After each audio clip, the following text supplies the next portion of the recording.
بسم اللہ الرحمن الرحیم۔ السلام علیکم۔ کہانی پوائنٹ میں آپ لوگوں کو تہہ دل سے استقبال۔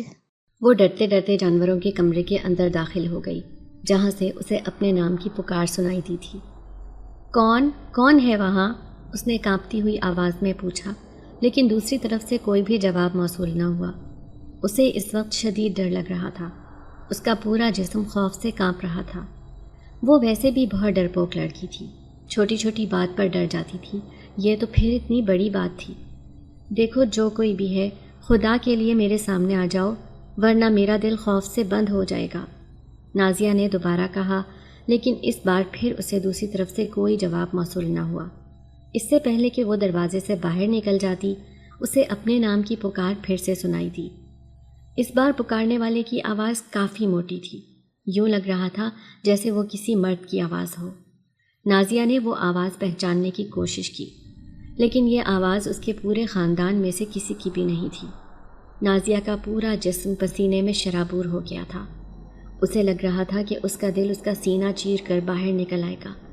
اس کے ساتھ ہی نازیہ کو محسوس ہوا جیسے کسی نے اس کے کندھے پر ہاتھ رکھا ہو، اور یہیں پر نازیہ کی بس ہو گئی۔ اس کی آنکھوں کے سامنے اندھیرا چھانے لگا اور وہ بے ہوش ہو کر زمین پر گر پڑی۔ اس کے نیچے گرتے ہی اس کے چھپے ہوئے کزن تیزی سے باہر نکلے اور بھاگتے ہوئے نازیہ کے پاس گئے۔ وہ تو نازیہ کے ساتھ مذاق کر رہے تھے، لیکن وہ نہیں جانتے تھے کہ نازیہ اس قدر چھوٹے دل کی مالک ہے کہ وہ اس چھوٹے سے مذاق پر بھی بے ہوش ہو جائے گی۔ اب وہ ویسے بھی نازیہ کو یہ بتانے ہی لگے تھے کہ یہ سب کچھ وہ خود ہی کر رہے ہیں، لیکن اس سے پہلے ہی نازیہ لہرا کر زمین پر گر گئی۔ احمد، جس نے یہ ساری شرارت کی تھی، اب اس کے ہاتھ پاؤں بری طرح سے پھولے ہوئے تھے۔ وہ مسلسل نازیہ کو ہوش میں لانے کی کوشش کر رہا تھا۔ اس نے نازیہ کی نبض چیک کرنے کی کوشش کی، جو بہت ہلکی ہلکی چل رہی تھی۔ اس نے جب باقی تمام کزنوں کو اس بارے میں بتایا تو وہ سارے پریشان ہو گئے اور تیزی سے نازیہ کو اٹھا کر گاؤں میں بنی ایک ڈسپینسری پر لے کر چلے گئے۔ انہوں نے اس بارے میں اپنے گھر والوں کو بھی نہیں بتایا تھا، کیونکہ وہ جانتے تھے کہ اگر انہوں نے کسی کو بتایا تو ان کی شامت آ جائے گی۔ جیسے ہی نازیہ ہوش میں آئی، پھوٹ پھوٹ کر رونے لگی۔ نازیہ کو روتا دیکھ کر احمد کو اپنی غلطی کا شدت سے احساس ہوا۔ وہ نازیہ سے معذرت کرنے لگا اور اسے بتایا کہ یہ سب کچھ انہوں نے کیا تھا، اس میں کسی بھی آتما کا یا بھوت کا کوئی ہاتھ نہیں ہے۔ نازیہ نے جب یہ سنا، پہلے تو اسے اس بات پر یقین ہی نہیں آیا، اور پھر وہ دوبارہ پھوٹ پھوٹ کر رونے لگی۔ نازیہ کو دوبارہ روتے دیکھ کر اب کی بار احمد نے اس کی طرف حیرانگی سے دیکھا۔ پہلی بار تو رونے کی وجہ وہ سمجھ گیا تھا، لیکن دوسری بار رونے کی وجہ اسے سمجھ نہیں آئی تھی۔ اور پھر تھوڑی دیر بعد نازیہ نے خود ہی اس کی وضاحت کر دی اور اپنی آنکھیں صاف کرتے ہوئے کہنے لگی، تم سب لوگ میرا مذاق بناتے ہو، تم لوگوں کو پتہ ہے کہ میں ان چیزوں سے بہت ڈرتی ہوں، اسی وجہ سے تم لوگ میرے ساتھ جان بوجھ کر کرتے ہو اور پھر بعد میں مزے لیتے ہو۔ وہ بہت جذباتی ہو گئی تھی۔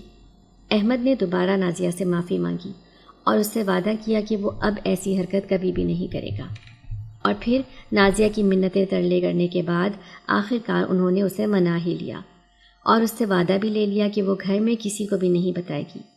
نازیہ نے اس وقت تو ان سے وعدہ کر لیا، وہ بس کسی طرح سے گھر پہنچنے کا انتظار کر رہی تھی۔ جیسے ہی گھر کے اندر داخل ہوئی، دوبارہ پھوٹ پھوٹ کر رونے لگی۔ اسے روتا دیکھ کر اس کے کزنوں نے اپنے سر اپنے ہاتھوں میں گرا لیے۔ انہیں اچھی طرح سے پتہ تھا کہ یہ لڑکی ان کی بے عزتی کروائے بغیر نہیں رہ سکتی، اور نازیہ ایسا کرتی بھی کیوں نہ۔ آخر کار اس کے ساتھ انہوں نے اتنا بڑا کھیل کھیلا تھا، اس کا دل بند ہونے کے قریب ہو گیا تھا۔ جب دادوں نے اپنی پوتی کی بات سنی تو ان کا پارا ہائی ہو گیا اور وہ سارے کزنوں کو باتیں سنانے لگی۔ اس کے بعد نازیہ نے ایک ایک کر کے سب گھر والوں کو اس کے بارے میں بتایا اور سب کی بے عزتی کروا کر فخر سے گردن تان کر اپنے کمرے میں چلی گئی۔ نازیہ کی ایک بہن کی شادی قریب ہی گاؤں میں ہوئی تھی۔ اس کی بہن اس گھر میں اکیلی رہتی تھی۔ اس کا شوہر فوج میں ہوتا تھا، جو مہینے بعد ہی واپس آتا تھا۔ ان دنوں اس کی بہن امید سے تھی اور اس کی طبیعت بھی کافی خراب رہنے لگی تھی۔ گھر میں اس کے علاوہ کوئی بھی نہیں تھا، لہٰذا نازیہ کی امی نے یہ فیصلہ کیا کہ وہ کچھ دن تک، جب تک اس کا شوہر واپس نہیں آتا، وہ نازیہ کو صدف کے گھر بھیج دیں گی، تاکہ وہ وہاں پر جا کر کام کر سکے اور صدف کا خیال بھی رکھ سکے۔ نازیہ نے جب یہ سنا تو اس کی خوشی کی کوئی انتہا نہ رہی۔ اسے نہ جانے کیوں وہ گاؤں بہت پسند تھا۔ اس کی ایک وجہ یہ بھی تھی کہ وہاں بہت بڑے جامن کے پیڑ تھے اور نازیہ کو جامن شروع سے ہی بہت پسند تھے۔ وہ ان پیڑوں پر چڑھ کر اپنی مرضی سے جامن توڑ کر کھاتی اور پھر مزے کرتی۔ تقریباً شام کا وقت تھا۔ وہ وہاں پر جانے کی تیاری کر رہی تھی جب اچانک احمد اس کے پیچھے آ کر کھڑا ہو گیا۔ احمد کو وہاں پر دیکھ کر نازیہ پہلے تو حیران ہوئی، پھر کل کی بات یاد آنے پر منہ بنا کر کھڑی ہو گئی۔ میں یہاں پر تمہیں منانے کے لیے نہیں آیا بلکہ تمہیں ایک بات سمجھانے کے لیے آیا ہوں۔ اس کی یہ حرکت دیکھ کر احمد نے سرد آواز میں کہا۔ احمد کی بات اور لہجہ سن کر نازیہ چند لمحوں کے لیے تو حیران ہی رہ گئی اور پھر اس کی طرف پلٹی تاکہ اس کا مدعا سن سکے۔ مجھے پتہ چلا ہے کہ تم اپنی بہن کے گھر جا رہی ہو، احمد نے اپنا سر کھجاتے ہوئے کہا۔ ہاں، تمہیں ٹھیک پتہ چلا ہے۔ اب اگر تمہیں پتہ چل ہی گیا ہے تو کیا میں دوبارہ سے اپنی پیکنگ کر سکتی ہوں؟ نازیہ نے منہ بناتے ہوئے کہا۔ اس کی بات سن کر احمد نے تیزی سے نفی میں سر ہلایا اور کہنے لگا، میں تمہیں بس یہی بتانے کے لیے آیا تھا کہ وہاں پر جا کر کسی سے دل مت لگا لینا۔ اس سے پہلے کہ وہ مزید کچھ کہتا، اچانک نازیہ کی امی وہاں پر آ گئی، جس کی وجہ سے وہ خاموش ہو گیا اور پھر اسی خاموشی سے کمرے سے باہر نکل گیا۔ نازیہ جو اس کی یہ بات سن کر پریشان ہو گئی تھی، امی کے وہاں آنے پر بدمزہ ہو گئی اور پھر تھوڑی ہی دیر کے بعد وہ وہاں سے چلی گئی۔ جاتے ہوئے اس نے احمد کے گھر کے دروازے کی طرف دیکھا تھا، جہاں پر احمد کھڑا اسے ہاتھ ہلا رہا تھا۔ احمد کی کہی ہوئی بات اس کے ذہن میں گونجنے لگی۔ اسے اس کی بات کا مطلب سمجھ آ گیا تھا۔ اسے یہ بھی اندازہ تھا کہ احمد اسے پسند کرتا ہے اور بہت جلد اس کے گھر میں رشتہ بھیجے گا۔ اسے بھی احمد سے کوئی مسئلہ نہیں تھا، وہ بھی اسے پسند ہی کرتی تھی۔ تقریباً مغرب کے وقت نازیہ اپنی بہن کے گھر پہنچی۔ گھر کے اندر داخل ہوتے ہی نازیہ نے شور مچانا شروع کر دیا کہ مجھے جامن کھانے ہیں۔ نازیہ کی یہ فرمائش سن کر پہلے تو اس کی بہن حیران ہوئی اور پھر ہنستے ہوئے کہنے لگی، کیا تم یہاں پر جامن کھانے کے لیے آئی ہو؟ چلو کوئی نہیں، میں تمہیں کل باغ لے چلوں گی، جتنے دل چاہے کھا لینا۔ اس کی بات سن کر نازیہ بچوں کی طرح خوش ہونے لگی۔ وہ نہیں جانتی تھی کہ اس کی یہ خوشی غم میں تبدیل ہونے والی ہے۔ کل اس کا باغ جانا نہ صرف اس کو بلکہ اس کے پورے خاندان کو مہنگا پڑنے والا ہے۔ اگر اسے پتہ چل جاتا کہ اسے یہ سب کچھ سہنا پڑے گا تو شاید وہ کبھی بھی باغ جانے کی ضد نہ کرتی، بلکہ وہ کبھی بھی یہاں آنے پر خوش ہی نہ ہوتی۔ اگلے دن کا سورج جیسے ہی طلوع ہوا، نازیہ کی آنکھ کھل گئی۔ اس نے سب سے پہلے اٹھ کر نماز پڑھی اور پھر باغ جانے کی تیاری کرنے لگی۔ اس کی جلد بازی دیکھ کر اس کی بہن ہنسنے لگی۔ نازیہ کو دیکھ کر وہ کچھ اور ہی سوچ رہی تھی۔ دراصل اس کے محلے میں ایک لڑکا رہتا تھا جو کافی قابل تھا اور کافی خوبصورت بھی تھا۔ اس کی ماں نے صدف سے نازیہ کے رشتے کے بارے میں بات کی تھی۔ صدف نے اس بارے میں امی کو بھی بتایا تھا، لیکن اس کی امی نے یہی کہا کہ وہ نازیہ سے اس بارے میں پوچھ لے۔ اگر نازیہ ہاں کرتی ہے تو انہیں رشتہ دینے میں کوئی اعتراض نہیں ہے۔ وہ اسی چیز کے بارے میں سوچ رہی تھی کہ کس طرح وہ نازیہ سے اس بارے میں گفتگو کا آغاز کر سکے۔ تقریباً دن کے وقت وہ باغ جانے کے لیے نکلی ہی تھی کہ صدف کی طبیعت اچانک خراب ہو گئی۔ اسی وجہ سے وہ صدف کو لے کر جلدی سے گھر کے اندر داخل ہو گئی اور پھر اس کا خیال رکھنے کے بعد جب وہ فارغ ہوئی تو صدف نے اسے کہا کہ تم چلی جاؤ، ویسے بھی اپنا ہی گاؤں ہے، ڈر کی تو کوئی بات ہی نہیں ہے۔ نازیہ بس یہی سننے کا انتظار کر رہی تھی۔ صدف کی بات سن کر فوراً گھر سے باہر نکلی اور باغ کی طرف چل دی۔ اس نے دیکھا کہ باغ جامن کے پیڑوں سے بھرا ہوا تھا، لیکن اس باغ سے تھوڑے ہی دور فاصلے پر ایک اور جامن کا پیڑ بھی تھا جہاں پر کوئی بھی نہیں جا رہا تھا۔ نہ جانے نازیہ کے دل میں کیا آیا، وہ اسی پیڑ کی طرف بڑھنے لگی۔ جیسے ہی وہ اس پیڑ کے قریب جا کر رکی، ٹھنڈی ہوا کا جھونکا آیا جس کی وجہ سے اس کا دوپٹہ سر سے سرک گیا اور اس کے خوبصورت بال ہوا میں لہرانے لگے۔ وہ اس وقت بلا شبہ حسین ترین لڑکی لگ رہی تھی۔ کوئی بھی اسے دیکھتا تو پل بھر میں اس کا دیوانہ ہو جاتا اور پھر اسے اپنے چہرے پر نظروں کی تپش کا احساس ہونے لگا۔ اسے یوں لگ رہا تھا جیسے کوئی اسے دیکھے جا رہا ہو۔ اچانک اس کا دل دوبارہ خوف سے بھرنے لگا۔ اس کے چہرے کے تاثرات سے صاف نظر آ رہا تھا کہ وہ اس وقت کتنی ڈر گئی ہے۔ ایک دم ہی منظر دوبارہ سے نارمل ہو گیا۔ اب وہاں پر ایسا کچھ بھی نہیں تھا جس کی وجہ سے نازیہ کو بے چینی ہوتی۔ اس بدلتے ماحول کو دیکھ کر وہ خود حیران رہ گئی تھی اور پھر وہ کسی بندر کی طرح جلدی سے پیڑ پر چڑھنے لگی۔ پھر اس نے جی بھر کر جامن توڑے اور وہیں بیٹھ کر کھائے اور کچھ گھر لانے کے لیے بھی رکھ لیے۔ جیسے ہی وہ پیڑ سے نیچے اتری ٹھٹک کر رک گئی۔ اس نے دیکھا کہ اس کے پیچھے ایک نہایت ہی خوبصورت لڑکا کھڑا تھا۔ اس سے زیادہ حسین لڑکا اس نے اپنی ساری زندگی میں نہیں دیکھا تھا۔ وہ بلا شبہ حسن کا ایک مجسمہ تھا۔ چند لمحے تو نازیہ اسے دیکھتی ہی رہ گئی۔ وہ حیران بھی ہو رہی تھی کہ آخر اس قدر خوبصورت لڑکا ان کے گاؤں میں کہاں سے آ گیا۔ ایسے لڑکے تو شہروں میں بھی نہیں پائے جاتے۔ وہ بلا شبہ کسی ریاست کا شہزادہ لگ رہا تھا۔ اس لڑکے نے جب نازیہ کو اپنی طرف دیکھتا پایا تو جلدی سے اس کی آنکھوں کے سامنے چٹکی بجائی۔ نازیہ ایک دم سے ہوش کی دنیا میں آئی اور ایک دم ہی شرمندہ ہو گئی۔ اسے شرمندہ ہوتا دیکھ کر وہ لڑکا شرارتی آواز میں بولا، تمہیں شرمندہ ہونے کی ضرورت نہیں ہے، میرا حسن ہی اتنا زیادہ ہے کہ کوئی بھی گھورے بغیر نہیں رہ سکتا۔ اس کی بات جب نازیہ کو سمجھ آئی تو جلدی سے اس نے اپنی ابرویں بھینچ لی۔ تمہاری یہ صرف خوش فہمی ہے کہ میں تمہیں دیکھ رہی تھی، میں تمہیں نہیں دیکھ رہی تھی بلکہ میں کچھ اور ہی سوچ رہی تھی۔ نازیہ نے ایک بیکار سا بہانہ بنانا چاہا، لیکن وہ جانتی تھی کہ لڑکا سمجھ گیا ہے کہ وہ اسے ہی دیکھ رہی تھی۔ تم کون ہو اور کہاں سے آئے ہو؟ نازیہ کے منہ سے بے ساختہ نکلا۔ نازیہ خود اپنے سوال پر حیران رہ گئی۔ میں ایک جن زادہ ہوں اور کوہ قاف سے آیا ہوں، اس لڑکے نے انتہائی سنجیدگی سے جواب دیا۔ اس کی بات سن کر نازیہ نے پہلے تو چند لمحے اس کے چہرے کی طرف دیکھا اور پھر اونچا اونچا ہنسنے لگی۔ نازیہ کو اتنی دور سے ہنستا دیکھ کر لڑکے کے چہرے پر بھی مسکراہٹ آ گئی اور وہ نازیہ کو دل جمی سے دیکھنے لگا۔ تمہیں لگتا ہے کہ میں تمہاری اس فضول سی بات پر یقین کر لوں گی؟ مجھے پتہ ہے کہ تم یہ سب مجھے ڈرانے کے لیے کر رہے ہو، لیکن میں تمہیں ایک بات بتا دیتی ہوں کہ میں کسی سے بھی نہیں ڈرتی، نازیہ نے انتہائی فخر سے جواب دیا۔ نازیہ کی بات سن کر وہ جنزاد کچھ بھی نہ بولا۔ اچانک نازیہ کو گھر کا خیال آیا۔ نازیہ تیزی سے وہاں سے بھاگی۔ ابھی اس نے چند قدم ہی اٹھائے تھے، نہ جانے اس کے دل میں کیا آیا۔ اس نے پیچھے پلٹ کر دیکھا، لیکن یہ دیکھ کر حیران رہ گئی کہ اب پیچھے کوئی بھی موجود نہیں تھا۔ چاروں طرف گہرا سناٹا پھیلا ہوا تھا، یوں لگتا تھا جیسے وہاں پر کوئی آیا ہی نہ ہو۔ یہ دیکھ کر نازیہ کو کچھ غلط ہونے کا احساس ہوا، لیکن پھر اس نے اسے جلدی سے اپنا وہم قرار دے دیا اور کسی بھی فضول خیال کو دماغ میں لائے بغیر گھر چلی آئی۔ لیکن جب سے وہ گھر آئی تھی وہ مسلسل اسی جنزاد کو سوچے جا رہی تھی۔ اس کا دھیان بھٹک بھٹک کر اسی لڑکے کی طرف جا رہا تھا۔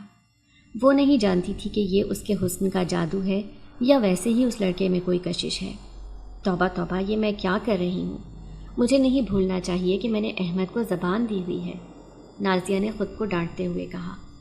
اس کے دل میں ابھی بھی احمد کی محبت تھی، لیکن پھر بھی نہ جانے اس لڑکے میں ایسی کون سی کشش تھی جو نازیہ کا دھیان بار بار اس کی طرف جا رہا تھا۔ دوسری طرف وہ جنزاد نازیہ کو دیکھ کر پہلی نظر میں ہی اس کا عاشق ہو گیا تھا۔ اس جامن کے پیڑ پر باقی بھی بہت سی لڑکیاں آتی تھیں، لیکن وہ ان لڑکیوں کو ڈرا کر وہاں سے بھیج دیتا تھا۔ یہ پہلی لڑکی تھی جسے اس جنزاد نے کچھ بھی نہیں کہا تھا۔ بلا شبہ جنزاد نے پہلے یہ ارادہ کیا تھا کہ وہ اسے ڈرائے گا، لیکن جب اس نے نازیہ کے چہرے پر پھیلا ہوا خوف دیکھا تو نہ جانے کیوں اس کے دل میں رحم آ گیا۔ وہ خود بھی نہیں جانتا تھا کہ ایسا کیوں ہوا ہے، کیونکہ وہ بہت ہی ظالم جنزاد تھا۔ آج سے پہلے اس نے کبھی کسی کے اوپر رحم نہیں کیا تھا۔ اور پھر نازیہ کے بات کرنے کا انداز، پھر اس کی بے وقوفانہ باتوں کی وجہ سے جنزاد اس پر عاشق ہو گیا، اور پھر اس کا معصوم چہرہ جنزاد کی نگاہوں میں سما گیا۔ وہ اس کے لیے بہت خوشی کی بات تھی، کیونکہ اسے زندگی میں پہلی بار کسی سے عشق ہوا تھا، لیکن یہ نازیہ کے لیے خطرے کی بات تو تھی، کیونکہ وہ پہلے ہی بہت ڈرپوک تھی، اور دوسرا وہ ایک آدم ذات تھی جبکہ وہ جن ذات تھا۔ وہ آگ سے بنایا گیا تھا جبکہ یہ مٹی سے بنائی گئی تھی، اسی وجہ سے ان دونوں کا کوئی جوڑ نہیں تھا۔ کافی دیر تک نازیہ اسی کے بارے میں سوچتی رہی، پھر اس کی سوچوں سے تنگ آ کر اپنے آپ کو فریش کرنے کے لیے وہ چھت پر چلی گئی تاکہ تھوڑی دیر ٹھنڈی ہوا کے مزے لے سکے۔ لیکن ابھی اسے چھت پر کھڑے ہوئے تھوڑی ہی دیر گزری تھی جب اسے یوں محسوس ہوا جیسے کوئی اس کے پیچھے آ کر کھڑا ہو گیا ہو۔ اپنے پیچھے کسی کی موجودگی کا احساس پا کر نازیہ ایک دم ہی خوفزدہ ہو گئی۔ اس نے جیسے ہی پلٹ کر دیکھا، اسے لگا کہ اس کے قدموں کے نیچے سے زمین نکل گئی ہے، کیونکہ جس نوجوان کو آج دن کے وقت اس نے جامن کے پیڑ کے نیچے دیکھا تھا، ابھی وہی نوجوان اس کے پیچھے کھڑا اسے مسکراتی ہوئی نظروں سے دیکھ رہا تھا۔ نازیہ نے جلدی سے اپنے آگے پیچھے دیکھا، کہیں کوئی شخص ان دونوں کو دیکھ نہ لے، لیکن خدا کا شکر تھا کہ اس وقت لوگ اپنے گھروں کے اندر موجود تھے، کوئی بھی چھت پر نہیں چڑھا ہوا تھا۔ نازیہ نے انتہائی سخت آواز میں اس سے پوچھا، تم یہاں پر کیا کر رہے ہو؟ اور کس کی اجازت سے تم چھت پر چڑھے؟ نازیہ کی بات سن کر وہ جنزاد مسکرانے لگا اور کہنے لگا، مجھے یہاں پر آنے کے لیے کسی کی اجازت کی ضرورت نہیں ہے، میرا بس تمہیں دیکھنے کا دل کر رہا تھا، اسی لیے تمہیں دیکھنے کے لیے آ گیا۔ جنزاد کی بات سن کر نازیہ کا دماغ گھوم گیا، اسے کم از کم اس سے اس بات کی بالکل بھی امید نہیں تھی۔ تمہارا واقعی دماغ خراب ہو گیا ہے، کیا تم خود یہاں سے جاؤ گے یا میں اکٹھا کر کے لوگوں کو بلاؤں؟ نازیہ کا ایک دم ہی غصے سے خون کھولنے لگا، اس کا پورا چہرہ غصے سے لال ہو گیا تھا۔ جنزاد بہت شوق سے اس کے چہرے کو دیکھ رہا تھا۔ تم تو ڈرپوک ہونے کے ساتھ ساتھ بہت غصے والی بھی ہو، خیر جیسی بھی ہو مجھے تم پسند آ گئی ہو، لہٰذا تم جو مرضی کہو، میں تمہاری کسی بھی بات کا برا نہیں مناؤں گا۔ اچانک نازیہ کو یوں محسوس ہوا جیسے کوئی اس طرف آ رہا ہو۔ نازیہ اب اس جنزاد کی منتیں کرنے لگی اور اسے کہنے لگی، مہربانی کر کے یہاں سے چلے جاؤ، ورنہ تمہاری وجہ سے میں ایک بہت بڑی مشکل میں پھنس جاؤں گی۔ اگر تمہیں کسی نے یہاں پر دیکھ لیا تو مسئلہ بن جائے گا۔ جنزاد بہت غور سے اس کے چہرے کو دیکھ رہا تھا۔ نازیہ کی آنکھوں میں اب آنسو اتر آئے تھے۔ اچانک جنزاد بولا، اگر میں ابھی یہاں سے چلا جاؤں تو کیا تم مجھے کل ملنے کے لیے آؤ گی؟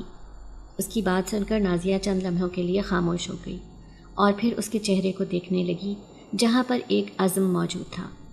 نہ جانے نازیہ کے دل میں کیا آیا، اس نے جنزاد سے وعدہ کر لیا کہ وہ کل اس سے ملنے کے لیے ضرور آئے گی۔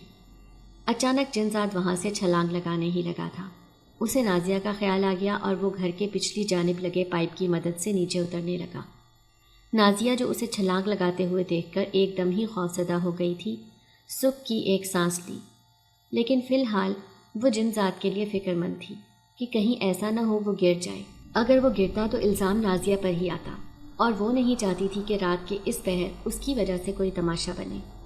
تھوڑی دیر بعد اس کی بہن چھت پر آ گئی جہاں پر نازیہ پریشان چہرہ لیے کھڑی تھی۔ نازیہ کو حیران پریشان دیکھ کر اس کی بہن پوچھنے لگی کہ کیا ہوا ہے، تم اتنی ڈری ہوئی کیوں ہو؟ نازیہ نے بات ٹال دی اور جلدی سے اپنے کمرے میں چلی گئی۔ پوری رات وہ اس جنزاد کے بارے میں سوچتی رہی، اس کا دل نہ چاہتے ہوئے بھی اس جنزاد کی طرف مائل ہو رہا تھا۔ نہ جانے اس جنزاد نے ایسا کیا کیا تھا جو بار بار نازیہ کی توجہ کھینچ رہا تھا۔ اچانک نازیہ کے ذہن میں آیا کہ میں نے تو اس کا نام ہی نہیں پوچھا، اور پھر اس نے خود سے یہ ارادہ کیا کہ کل وہ جا کر اس کا نام ضرور پوچھے گی، اور پھر اس نے مسکراتے ہوئے آنکھیں بند کر لی۔ نہ جانے کیوں جنزاد سے ملنے کا سوچ کر ہی اب اسے خوشی ہو رہی تھی۔ وہ اپنی اس بدلتی ہوئی حالت سے پریشان بھی تھی۔ دوسری طرف وہ اس لڑکے کے اپنے گھر یوں اچانک آ جانے پر خوفزدہ بھی تھی اور حیران بھی۔ وہ یہ سوچ کر بھی حیران تھی کہ نہ جانے اس کے پاس اس کا پتہ کیسے آیا۔ اگلے دن اس کی آنکھ جلد ہی کھل گئی۔ وہ ویسے بھی ساری رات خوشی کی وجہ سے سو نہیں سکی تھی۔ جیسے ہی وہ صبح اٹھی وہ باغ میں جانے کے لیے گھر سے نکل گئی۔ اس کی بہن صدف جو کہ اسے کوئی کام کرنے کے لیے کہنے لگی تھی، اسے یوں خوشی خوشی گھر سے نکلتا دیکھ کر حیران ہو گئی۔ تھوڑی دیر بعد نازیہ اس پیڑ کے قریب پہنچ چکی تھی، لیکن وہاں پر ابھی تک کوئی بھی نہیں تھا۔ نازیہ ایک دم ہی مایوس ہو گئی، اس کا دل بھی نہ جانے کیوں اداس ہو گیا تھا۔ ابھی اسے وہاں پر کھڑے تھوڑی ہی دیر گزری تھی جب اسے اپنے نام کی پکار سنائی دی۔ اپنے نام کی پکار پر اس نے جلدی سے سر اٹھا کر دیکھا، جہاں پر جنزاد درخت سے ٹیک لگائے اسے ہی دیکھ رہا تھا۔ جنزاد کے یوں اچانک آ جانے پر وہ بہت خوش ہوئی اور اس سے کہنے لگی کہ تم کیسے ایک دم سے آ جاتے ہو اور ایک دم سے چلے جاتے ہو؟ کیونکہ میں وہ کچھ کہنے ہی لگا تھا کہ ایک دم ہی خاموش ہو گیا، کیونکہ وہ نازیہ کے خوف سے اچھی طرح واقف تھا۔ لیکن نازیہ نے اس کی بات کو دوبارہ مذاق ہی سمجھا اور خود ہی اس کا جملہ پورا کر دیا کہ تم تو ایک جنزاد ہو، اور پھر خود ہی اونچی اونچی آواز میں ہنسنے لگی۔ نازیہ کو ہنستا دیکھ کر وہ جنزاد بھی مسکرانے لگا۔ اسے یہ لڑکی بہت ہی زیادہ عزیز لگنے لگی تھی۔ اس نے فیصلہ کر لیا تھا کہ بہت جلد وہ اسے اپنا لے گا اور اپنے ساتھ لے کر چلا جائے گا۔ لیکن پھر وہ اس کے ڈر سے بھی فکر مند تھا کہ جب اسے پتہ چلے گا کہ وہ ایک جنزاد ہے اور ایسا حقیقت میں ہے تو نہ جانے اس کا رد عمل کیا ہوگا۔ اگر وہ بہت زیادہ ڈر گئی، اگر اسے کچھ ہو گیا، یا اگر اس نے جنزاد کے ساتھ جانے سے انکار کر دیا، تب وہ کیا کرے گا؟ یہی وجہ تھی کہ وہ ابھی نازیہ کو کچھ بھی بتا نہیں پا رہا تھا۔ لیکن وہ جانتا تھا کہ جھوٹ لمبے عرصے تک نہیں چھپا رہ سکتا، ایک دن جھوٹ سامنے آ کر ہی رہتا ہے، اور پھر جس دن جھوٹ سامنے آتا ہے اس دن نہ صرف اعتبار ٹوٹتا ہے بلکہ دل بھی کرچی کرچی ہو جاتا ہے۔ اور یہی کوئی حال نازیہ کے ساتھ بھی ہونے والا تھا۔ دن تیزی سے گزرتے جا رہے تھے۔ نازیہ اور اس جنزاد کی دوستی میں اضافہ ہو گیا تھا۔ دوسری طرف نازیہ کے گھر واپس جانے کے دن بھی قریب آ رہے تھے، لیکن اس کا واپس جانے کا دل بالکل بھی نہیں کر رہا تھا، کیونکہ اب اس کا دل یہاں پر لگ چکا تھا۔ اور پھر 2 دن بعد ہی صدف نے اسے یہ پیغام سنایا کہ آج اس کا شوہر واپس آنے والا ہے۔ نازیہ اس کے شوہر کی موجودگی میں اس گھر میں نہیں رہ سکتی تھی، کیونکہ وہ خود ہی اس بات کو برا سمجھتی تھی، اور پھر اسے اچانک ہی وہاں سے نکلنا پڑا۔ اس دوران وہ اس جنزاد سے بھی نہیں مل سکی، کیونکہ واپسی پر جاتے ہوئے احمد بھی اس کے ساتھ تھا۔ احمد ہی تھا جو اسے لینے کے لیے آیا ہوا تھا۔ احمد نازیہ کو دیکھ کر کھل اٹھا تھا، لیکن نازیہ اسے دیکھ کر مسکرا بھی نہ سکی۔ وہ اس سے نظریں چرانے لگی، اور اس کی یہ حالت بھی وہ جانتی تھی کہ یہ صرف اور صرف ارسلان کی وجہ سے ہوئی ہے، کیونکہ وہ ارسلان کو اپنا دل دے چکی تھی۔ دوسری طرف احمد بہت زیادہ خوش تھا۔ اسے یقین ہو گیا تھا کہ وہ وقت آنے ہی والا ہے جب وہ اور نازیہ ایک ہو جائیں گے، اور اس دوران اس نے نازیہ کے گھر میں رشتے کا پیغام بھی بھجوا دیا، لیکن نازیہ نے خود ہی انکار کر دیا۔ نازیہ کا انکار سن کر سب گھر والے بہت حیران ہوئے، کیونکہ وہ لوگ یہی سمجھ رہے تھے کہ نازیہ بھی احمد کو پسند کرتی ہے، لیکن یہاں پر تو کہانی ہی الٹی ہو گئی تھی۔ دوسری طرف ایک ہی دن میں نازیہ ارسلان کو یاد کرنے لگی تھی۔ رات کے وقت وہ دوبارہ چھت پر جا کر کھڑی ہو گئی اور ارسلان کو سوچنے لگی۔ اچانک اسے اپنے پیچھے کسی کی موجودگی کا احساس ہوا۔ اس نے جیسے ہی پلٹ کر دیکھا تو وہ حیران رہ گئی، کیونکہ پیچھے ارسلان کھڑا تھا۔ اس بار نہ تو اس نے چلایا اور نہ ہی ارسلان کو باتیں سنائیں، بلکہ اسے دیکھ کر مسکرانے لگی اور کہنے لگی، میں تمہیں ایک ہی دن میں بہت زیادہ یاد کرنے لگی تھی۔ اس نے ارسلان سے یہ بھی نہیں پوچھا کہ وہ یہاں پر کیسے آیا، وہ تو صرف اسے اپنے سامنے پا کر ہی خوش ہو گئی تھی۔ اس کا بس نہیں چل رہا تھا کہ وہ خوشی سے جھومنے لگے۔ اچانک ہی وہاں پر اس کا کزن آ گیا۔ نازیہ نے جیسے ہی اپنے کزن کو دیکھا، اس کا چہرہ ایک دم ہی لال ہو گیا۔ ارسلان بھی وہیں پر کھڑا ہوا تھا۔ ارسلان کی حالت بھی کچھ اس سے مختلف نہیں تھی، کیونکہ ارسلان کو یقین ہو گیا تھا کہ آج وہ دن آ ہی گیا ہے جب اس کی حقیقت نازیہ پر آشکار ہو جائے گی۔ تم اس وقت یہاں پر کھڑی کیا کر رہی ہو؟ نازیہ کا کزن سیدھا نازیہ کے پاس چلا آیا تھا، کیونکہ وہ ارسلان کو نہیں دیکھ سکتا تھا۔ نازیہ جو پریشان تھی کہ نہ جانے وہ اپنے کزن کو کیا کہے گی، وہ حیران رہ گئی اور منہ کھولے ارسلان کو دیکھنے لگی۔ اس کا کزن دوبارہ نازیہ سے پوچھنے لگا۔ نازیہ کبھی ارسلان کی طرف دیکھتی اور کبھی اپنے کزن کی طرف دیکھتی۔ آخر اس کا کزن بول اٹھا، تم کیا بار بار اس طرف دیکھ رہی ہو؟ میں یہاں پر کھڑا ہوں، مجھ سے بات کرو۔ کیا تمہیں وہاں پر کوئی شخص کھڑا نظر نہیں آ رہا ہے؟ بے ساختہ نازیہ کے منہ سے نکلا۔ نازیہ کی بات سن کر اس کے کزن نے ایک دفعہ اپنی دائیں جانب دیکھا اور پھر ہنستے ہوئے کہنے لگا، کیا تم مجھ سے کوئی مذاق کر رہی ہو یا پھر اس دن کا بدلہ لے رہی ہو جس دن ہم نے تمہیں ڈرایا تھا؟ نازیہ نے تیزی سے نفی میں سر ہلایا اور کہنے لگی کہ میری طبیعت کچھ ٹھیک نہیں ہے، اس لیے میں یہاں پر چہل قدمی کرنے کے لیے آئی ہوں۔ تھوڑی دیر بعد نیچے چلی جاؤں گی، تم بھی نیچے چلے جاؤ، فی الحال میں نے اکیلے رہنا ہے۔ لہٰذا اس کا کزن اس کی بات سن کر اسے ہدایت کرتا ہوا نیچے آ گیا۔ کزن کے جانے کے فوراً بعد نازیہ نے ارسلان کو دیکھا، جو گردن جھکائے کھڑا تھا۔ نازیہ کی آنکھوں میں آنسو بھر آئے۔ اسے دکھ ہو رہا تھا، لیکن اسے ابھی بھی ڈر نہیں لگ رہا تھا۔ ایک دم سے نہ جانے اس کا ڈر کہاں پر چلا گیا تھا۔ واقعی محبت بہت ہی طاقتور چیز ہے، یہ انسان کو بہت مضبوط بنا دیتی ہے، اور یہی حال نازیہ کے ساتھ بھی ہوا تھا۔ تم نے مجھ سے جھوٹ کیوں بولا؟ نازیہ نے دھیمی آواز میں کہا۔ نازیہ کی آواز سن کر ارسلان نے بے ساختہ نظر اٹھا کر اسے دیکھا اور کہنے لگا، مجھے لگتا تھا کہ تم ڈر جاؤ گی اور مجھے چھوڑ کر چلی جاؤ گی، لیکن میں غلط تھا، تم تو ڈری نہیں۔ ہاں، میں نہیں ڈری، لیکن اب میں تمہارے ساتھ بھی نہیں رہ سکتی، نازیہ نے سخت لہجے میں کہا۔ نازیہ کی بات سن کر ارسلان نے بے ساختہ نظر اٹھا کر اس کی طرف دیکھا۔ ارسلان کی نظروں میں حیرانگی تھی، اس کے ساتھ ساتھ دکھ بھی تھا، اور پھر اچانک وہاں پر غصے نے جنم لے لیا۔ ارسلان غصیلی آواز میں کہنے لگا، اگر تمہارا یہ خیال ہے کہ میں تمہیں کہیں پر جانے دوں گا یا تمہارا پیچھا چھوڑوں گا تو یہ صرف اور صرف تمہاری سوچ ہے۔ ایسا کچھ بھی نہیں کرنے والا ہوں، بلکہ میں قسم اٹھاتا ہوں کہ جب تک میں مرتا نہیں ہوں تب تک میں تمہارے ساتھ ہی رہوں گا۔ ارسلان نے جذبات میں آ کر قسم اٹھا لی۔ نازیہ اسے روکنا چاہتی تھی، لیکن وہ اسے روک نہیں پائی۔ اور پھر اچانک یہ ارسلان وہاں سے غائب ہو گیا۔ جیسے ہی ارسلان وہاں سے غائب ہوا، نازیہ کا دل دوبارہ خوف سے بھر گیا۔ اسے دوبارہ سے ڈر لگنے لگا۔ نازیہ کو ڈر اس وجہ سے نہیں لگ رہا تھا کیونکہ تب ارسلان نے اس پر جادو کیا ہوا تھا۔ اب جیسے ہی ارسلان وہاں سے گیا، اس کا جادو بھی چلا گیا۔ اب نازیہ کی حالت دوبارہ پہلے جیسی ہو گئی تھی۔ اس کے دل میں بار بار یہ بات آ رہی تھی کہ وہ ایک جن ذات کے ساتھ رہی ہے، اور یہی بات اب اسے چین کا سانس نہیں لینے دے رہی تھی۔ اسے سمجھ نہیں آ رہی تھی کہ اب وہ کیا کرے، کیسے اس جن ذات سے اپنا پیچھا چھڑوائے۔ اگلا پورا دن اس نے اسی جن ذات کے بارے میں سوچتے ہوئے گزارا۔ وہ پورا دن یہی سوچ کر خوفزدہ ہوتی رہی، اور پھر ایک لمحے کے لیے اس کے ذہن میں آیا کہ وہ اپنی امی سے اس بارے میں بات کرے اور انہیں بتائے کہ وہ کتنی بڑی مصیبت میں پھنس گئی ہے۔ لیکن جیسے ہی وہ اپنی امی کے پاس جا کر کھڑی ہوئی، نہ جانے ارسلان وہاں پر کہاں سے آ گیا اور اس کی امی کے پیچھے جا کر کھڑا ہو گیا۔ ارسلان کو وہاں پر دیکھ کر نازیہ کی بولتی بند ہو گئی۔ وہ چاہ کر بھی ایک لفظ بھی منہ سے ادا نہیں کر پائی۔ دوسری طرف اس کی آنکھوں سے مسلسل آنسو بہہ رہے تھے۔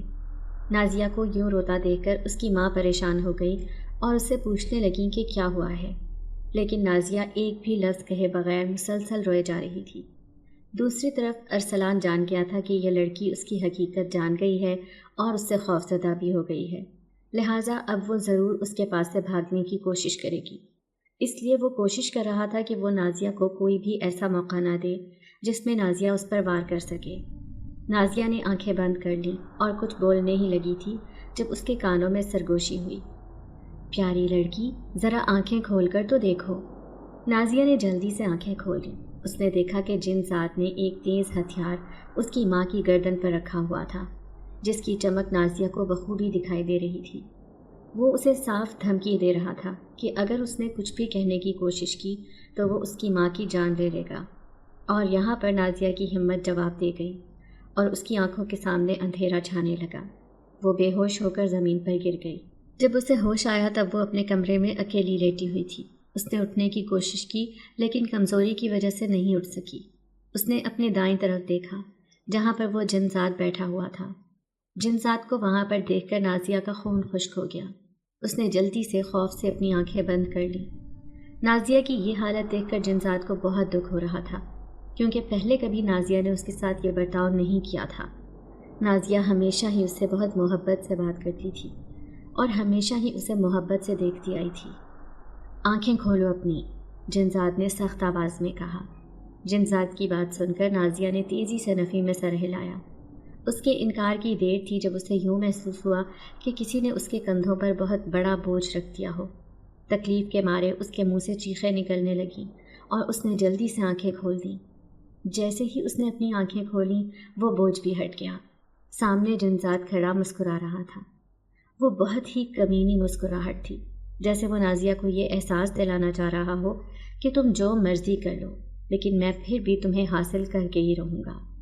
نازیہ کی زندگی ایک دم سے بہت مشکل ہو گئی تھی۔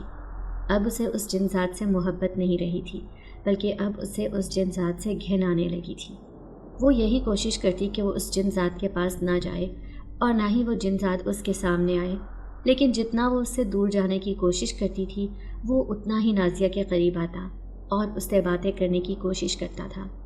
نازیہ کے سر پر جو محبت کا بھوت سوار تھا وہ اتر چکا تھا، جس سے نازیہ کو احساس ہوا تھا کہ یہ کوئی محبت نہیں تھی بلکہ یہ تو صرف اور صرف جادو تھا جو اس جن ذات نے نازیہ کے اوپر کیا ہوا تھا تاکہ نازیہ اس سے دور نہ ہو جائے۔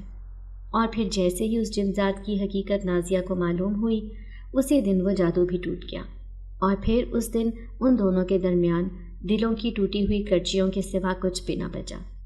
دوسری طرف احمد بہت دل برداشتہ ہو چکا تھا۔ اسے بالکل بھی نازیہ سے اس حرکت کی امید نہیں تھی۔ ایک دن وہ اپنے گھر کی چھت پر کھڑا تھا۔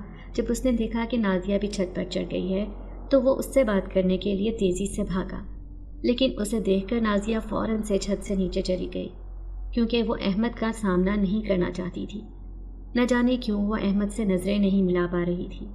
اسے لگ رہا تھا کہ اس نے احمد کا دل توڑ کر اور اس کی محبت کی قدر نہ کر کے بہت بڑی غلطی کر دی ہے۔ دوسری طرف جب احمد نے نازیہ کا یہ رویہ دیکھا تو اسے یقین ہو گیا کہ نازیہ کو اس سے محبت نہیں ہے۔ وہ صرف اور صرف اس کے ساتھ ٹائم پاس کر رہی تھی اور فضول میں اسے اشارے دے رہی تھی۔ احمد نے بلا وجہ ہی اپنی زندگی اس کے پیچھے برباد کر دی۔ دوسری طرف نازیہ روتی ہوئی جیسے ہی اپنے کمرے میں پہنچی، سامنے ہی جنزاد بیٹھا ہوا نازیہ کو دیکھ کر مسکرا رہا تھا۔ وہ اوپر والی ساری کہانی سمجھ گیا تھا، اسی وجہ سے اسے اندازہ ہو گیا تھا کہ اس کا رقیب راستے سے ہٹ گیا ہے، لہٰذا اب اسے فکر کرنے کی کوئی ضرورت نہیں ہے کہ کوئی اس کی محبت کو اسے چھین لے گا، اور اگر ویسے بھی ایسا ہوتا تو اس نے اس رقیب کو جان سے ہی مار دینا تھا۔ نازیہ کو روتا دیکھ کر اس جنزاد کو تأسف ہوا، اور وہ نازیہ کے آنسو صاف کرتا ہوا کہنے لگا، پیاری لڑکی، تمہیں یوں اس طرح روتا دیکھ کر میرے دل کو کچھ ہو رہا ہے۔ اپنے یہ آنسو اس ذلیل انسان کے لیے برباد مت کرو۔ تمہارے پاس محبت کرنے کے لیے میں موجود ہوں، لہٰذا بہتر یہی ہے کہ میری محبت کی قدر کرو، اپنی محبت مجھے سونپ دو۔ اس کی بات سن کر نازیہ نے نفرت سے اس کی طرف دیکھا اور کہنے لگی، ایسا ممکن نہیں ہے، تم سے میں کبھی بھی محبت نہیں کر سکتی، کیونکہ تم نے اس محبت کی بنیاد ہی جھوٹ پر ڈالی تھی۔ اگر تم نے مجھ سے اس وقت جھوٹ نہ بولا ہوتا تو شاید آج یہ حالات نہ ہوتے، کیونکہ میں نے تمہیں اس وقت ہی انکار کر دینا تھا، کیونکہ میں جانتی ہوں کہ ایک آدم ذات اور ایک جن ذات کا جوڑ کسی بھی صورت میں ممکن نہیں ہے۔ اس کی بات سن کر جن ذات فوراً طیش میں آ گیا اور کہنے لگا، اب تم اپنی حد کو عبور کر رہی ہو۔ میں تم سے محبت کرتا ہوں، تمہاری عزت کرتا ہوں، تو اس کا یہ مطلب نہیں ہے کہ تمہارے دل میں جو آئے گا تم کہتی پھرو گی۔ مجھے تم سے شدید نفرت ہے اور میں تمہارے ساتھ ایک پل بھی نہیں گزارنا۔ اگر تم نے میرے ساتھ زبردستی کرنے کی کوشش کی تو میں اپنی جان لے لوں گی، نازیہ نے غصے سے کہا اور پھوٹ پھوٹ کر رونے لگی۔ دوسری طرف جن ذات کا بھی غصے کے مارے برا حال تھا۔ وہ جان گیا تھا کہ یہ لڑکی اس سے محبت نہیں کرتی، اور پھر چند دن یوں ہی گزر گئے۔ ان چند دنوں میں وہ جن ذات ایک بار بھی نازیہ کے سامنے نہیں آیا۔ دوسری طرف نازیہ کو موقع مل گیا تھا، اسے اندازہ ہو گیا تھا کہ وہ جن ذات یہاں سے جا چکا ہے، لیکن اسے یہ بھی پتا تھا کہ وہ چند دنوں کے لیے گیا ہے۔ اس نے جلدی سے اپنی امی کو ان حالات سے آگاہ کر دیا، لیکن اس کی بدقسمتی ہوئی، جس وقت وہ اپنی امی کو اس جن ذات کے بارے میں بتا رہی تھی، اسی دن وہ جن ذات واپس آ گیا اور اس نے وہ ساری باتیں سن لیں۔ اور پھر اس دن کے بعد سے نازیہ کی سختی آ گئی۔ وہ جن ذات جو نازیہ سے پہلے محبت کرتا تھا اور اس پر اپنی جان دیتا تھا، اس نے جب نازیہ کی یہ حرکت دیکھی تو اس کی محبت فوراً ہی نفرت میں تبدیل ہو گئی، اور وہ نازیہ کو تکلیف پہنچانے کے لیے نئے نئے طریقے آزمانے لگا۔ کبھی وہ نازیہ کے جسم میں سوئیاں چبھوتا اور کبھی نازیہ کو یوں محسوس ہوتا جیسے اس کا پورا جسم درد کر رہا ہو۔ آہستہ آہستہ اس کے جسم سے بھی خون ختم ہوتا جا رہا تھا۔ اس کی یہ حالت دیکھ کر نہ صرف اس کے گھر والے بلکہ ڈاکٹرز بھی بہت پریشان تھے۔ دوسری طرف اس کی ماں کو اچھی طرح سے اندازہ تھا کہ یہ ساری حرکتیں کس وجہ سے ہو رہی ہیں، لہٰذا اس نے بھی عامل سے رابطہ کرنے کی کوشش کی، لیکن کوئی بھی عامل اس معاملے میں ہاتھ نہیں ڈال رہا تھا، کیونکہ وہ جن ذات ان کی سوچ سے بھی زیادہ طاقتور تھا۔ جن 2-3 عاملوں نے اس معاملے میں ہاتھ ڈالنے کی کوشش کی، ان عاملوں کا بہت برا حال ہوا۔ اس وقت نازیہ کو اندازہ ہو رہا تھا، اگر وہ اس دن اس پیڑ کے قریب نہ جاتی تو آج اسے اتنی زیادہ تکلیفیں نہ سہنی پڑتی، لیکن گزرا ہوا وقت ہاتھ میں نہیں آتا، پچھتاووں کے سوا اس کے ہاتھ میں کچھ بھی نہیں بچا تھا۔ ایک دن نازیہ اپنے کمرے میں لیٹی آرام کر رہی تھی۔ وہ پورا دن نازیہ کا بہت پرسکون گزرا تھا۔ وہ گہری نیند سو رہی تھی جب اچانک اس کے جسم کو ایک جھٹکا لگا اور وہ اپنے بستر پر اٹھ بیٹھی۔ اچانک ہی اسے یوں محسوس ہوا جیسے کسی نے اس کے جسم پر قبضہ کر لیا ہو۔ یہ خیال آتے ہی اس کی آنکھوں میں آنسو آ گئے اور وہ خاموشی سے رونے لگی۔ اس کا جسم خود بخود حرکت کر رہا تھا اور وہ باہر کی طرف جا رہا تھا۔ نازیہ کے گھر کے صحن میں ایک کنواں بنا ہوا تھا۔ وہ بہت ہی پرانا کنواں تھا۔ نازیہ کے قدم خود بخود ہی اس کنویں کی طرف بڑھنے لگے۔ اس کے ساتھ ساتھ اس کے کانوں میں ہلکی ہلکی سرگوشی ہو رہی تھی، اگر تم میری نہیں ہو سکتی تو میں تمہیں کسی کا بھی نہیں ہونے دوں گا۔ ویسے بھی میں یہاں سے جا رہا ہوں، لیکن جانے سے پہلے میں یہ کام کرتا جاؤں گا تاکہ مجھے بعد میں کسی قسم کا پچھتاوا نہ رہے۔ نازیہ کو پتہ چل گیا تھا کہ اب اس کا آخری وقت آ گیا ہے۔ اس سے پہلے کہ وہ کنویں میں چھلانگ لگاتی، نہ جانے وہاں پر احمد کہاں سے آ گیا اور اس نے جلدی سے نازیہ کی بازو پکڑی اور اسے کھینچ کر پیچھے کیا۔ جیسے ہی اس نے نازیہ کو پیچھے کیا، نازیہ کے وجود کو ایک جھٹکا لگا اور اس کے ساتھ ہی اس کا وجود آزاد ہو گیا۔ احمد کو وہاں پر دیکھ کر پہلے تو وہ حیران ہوئی اور پھر پھوٹ پھوٹ کر رونے لگی۔ احمد نازیہ کو تسلی دے رہا تھا۔ احمد کو بھی نازیہ کے حالات کے بارے میں پتہ چل گیا تھا۔ اس وجہ سے اس کے دل میں نازیہ کے لیے جو شکوے شکایات تھے وہ سارے ہی ختم ہو گئے تھے۔ وہ جان گیا تھا کہ اس سب میں نازیہ کا کوئی قصور نہیں ہے، بلکہ اسے پھنسایا گیا ہے۔ اب وہ صرف اور صرف نازیہ کی مدد کرنے کے لیے آیا تھا۔ دوسری طرف وہ جن ذات طیش میں آ گیا تھا۔ اس نے احمد کو نقصان پہنچانے کی کوشش کی، لیکن جواباً خود اس کے اپنے جسم کو نقصان پہنچ گیا۔ یہ سب دیکھ کر وہ حیران ہوا۔ وہ سمجھ نہیں پا رہا تھا کہ یہ سب کیسے ہو رہا ہے، کیونکہ احمد ایک معمولی سا انسان تھا۔ اس کے پاس تو کوئی ایسی طاقت تھی بھی نہیں جس کی وجہ سے وہ اس جن ذات کو نقصان پہنچا سکتا۔ اس نے دوبارہ احمد کو اس کی گردن سے پکڑنا چاہا، لیکن بدلے میں کسی نے اس کی گردن کو پکڑ لیا۔ وہ یہ سب دیکھ کر پریشان ہو گیا تھا۔ وہ سمجھ نہیں پا رہا تھا کہ یہ سب کیا ہو رہا ہے، اور پھر مایوس ہو کر وہ وہاں سے چلا گیا۔ اس دوران اس نے دوبارہ نازیہ کے جسم میں داخل ہونے کی کوشش کی تھی، لیکن وہ اس کے جسم میں داخل نہیں ہو پا رہا تھا۔ اس کی وجہ یہ تھی کہ اس وقت نازیہ کا ہاتھ احمد کے ہاتھ میں تھا، اور احمد کے گلے میں ایک ایسا تعویذ موجود تھا جس کی وجہ سے کوئی بھی ناپاک چیز اس کے پاس نہیں آ سکتی تھی۔ وہ جن ذات پہلے ایک مسلمان جن ذات تھا، لیکن پھر جب وہ غلط کاموں میں ملوث ہوا، جس دن اس نے نازیہ کو نقصان پہنچایا، اسی دن وہ نیک جنات کی فہرست سے خارج ہو گیا تھا۔ احمد کو اس وقت یوں محسوس ہو رہا تھا کہ جیسے کوئی اس پر حاوی ہونے کی کوشش کر رہا ہے، لیکن حاوی نہیں ہو پا رہا۔ اسے اندازہ ہو گیا تھا کہ یہ سب وہ جن ذات کر رہا ہے، لہٰذا اس نے نازیہ کے ہاتھ کو مزید مضبوطی سے تھام لیا۔ جب اسے یوں محسوس ہوا کہ وہ وہاں سے چلا گیا ہے، تب اس نے نازیہ کے ہاتھ کو چھوڑا۔ دراصل احمد شروع سے ہی روحانی طاقتوں کا حامل تھا، اور اس کے دادا ابو بھی ایک بہت بڑے عامل تھے، لہٰذا انہوں نے بچپن میں احمد کو کچھ عملوں کے بارے میں بتایا تھا۔ چونکہ وہ نیک عمل تھے اور ان سے لوگوں کا فائدہ ہی ہوتا تھا، لہٰذا احمد نے بھی وہ عمل سیکھ لیے، اور پھر وہ یہ بھی چاہتا تھا کہ وہ اپنے دادا ابو کے بعد ان کی کرسی پر بیٹھے، لیکن اس کے والدین نے اس کو اس چیز کی اجازت نہیں دی، کیونکہ اس کے دادا ابو کی وفات بھی ان جنات کی وجہ سے ہی ہوئی تھی جن کو وہ قابو کرنا چاہتے تھے۔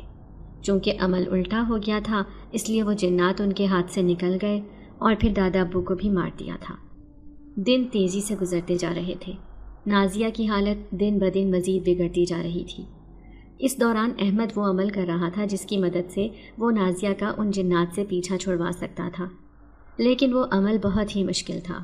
اس عمل میں اسے تقریباً 1 ہفتہ لگ جانا تھا، اور اس پورے 1 ہفتے میں وہ جانتا تھا کہ نازیہ کا بہت برا حال ہو جائے گا۔ اس کے ساتھ ساتھ وہ اپنے دادا کے دوست عامل بزرگ کو بھی تلاش کر رہا تھا، جس نے احمد کو یہ تعویذ دیا تھا، اور اسی تعویذ کی وجہ سے احمد کی اس جنات سے بچت ہوئی تھی، لیکن وہ بوڑھے عامل اب اسے کہیں نہیں مل رہے تھے۔ دوسری طرف وہ جنات بھی بہت طیش میں آیا ہوا تھا، لہٰذا وہ ہر روز نازیہ کو مختلف سزائیں دیتا، جس کی وجہ سے نازیہ کی چیخیں پورے محلے میں گونجتی تھیں۔ یہ چیخیں احمد کو بھی سنائی دیتی تھیں۔ جیسے ہی وہ نازیہ کی چیخیں سنتا، وہ جلدی سے وہاں پر پہنچ جاتا اور نازیہ پر مختلف آیات پڑھ کر دم کرنے لگتا، جس کی وجہ سے نازیہ کی حالت تھوڑی دیر کے لیے بہتر ہو جاتی، لیکن پھر جیسے ہی احمد وہاں سے نکلتا، نازیہ کی حالت پھر سے خراب ہونا شروع ہو جاتی تھی۔ احمد اب اس ساری چیز سے تنگ آ گیا تھا۔ وہ اس کا ایک حل چاہتا تھا، اور پھر ایک دن قسمت نے اس پر کرم کر دیا، اور اسے ان نیک بزرگ کا پتہ چل گیا جو اس کے دادا کے دوست تھے۔ احمد نے ان کے پاس جا کر اپنا مدعا بیان کیا، لہٰذا اسی دن وہ بزرگ نازیہ کے گھر آ گئے، اور وہ عمل جس کی تکمیل کے لیے احمد کو تقریباً 1 ہفتہ لگنا تھا، وہ ایک ہی دن میں پورا ہو گیا۔ اس نیک عامل نے صحن کے بیچ بیٹھ کر وہ عمل کرنا شروع کر دیا، جس کی وجہ سے وہ جن ذات چند ہی لمحوں بعد اس عامل بزرگ کے سامنے حاضر ہو گیا۔ وہ بہت طیش میں آیا ہوا تھا، کیونکہ یہ عامل بزرگ اس کی سوچ سے بھی زیادہ طاقتور تھا، اور پھر تھوڑی ہی دیر بعد عامل بزرگ نے جن ذات سے اس کی ساری طاقتیں چھین لیں اور اس کے اوپر قابض ہو گئے۔ اس کے بعد انہوں نے اس جن ذات کو وہاں سے چلے جانے کا کہا، لیکن جن ذات وہاں سے جانے پر راضی نہیں ہو رہا تھا۔ جن ذات نے انہیں بتایا کہ اس نے قسم کھائی ہوئی ہے کہ وہ مرتے دم تک اس لڑکی کا پیچھا نہیں چھوڑے گا۔ اس کی بات سن کر عامل مسکرا اٹھے اور کہنے لگے، تو پھر تیار ہو جاؤ، تمہارے مرنے کا وقت آ گیا ہے۔ اس کے بعد انہوں نے اس جن ذات کو جلا دیا۔ جن ذات کی چیخیں پورے محلے میں گونج رہی تھی۔ اس کے بعد نازیہ بھی آزاد ہو گئی۔ چند ہفتے تو وہ یوں ہی ڈری سہمی رہی، اور پھر آہستہ آہستہ وہ زندگی کی طرف لوٹنے لگی۔ پھر تھوڑے ہی عرصے بعد اس کی احمد کے ساتھ شادی ہو گئی۔ امید کرتے ہیں کہ آپ لوگوں کو آج کی ویڈیو پسند آئی ہوگی۔ ویڈیو کو لائک کریں اور روزانہ ایک ایسی ویڈیو سننے کے لیے ہمارے چینل کو سبسکرائب کریں۔ ملتے ہیں اگلی ویڈیو میں۔ اللہ حافظ۔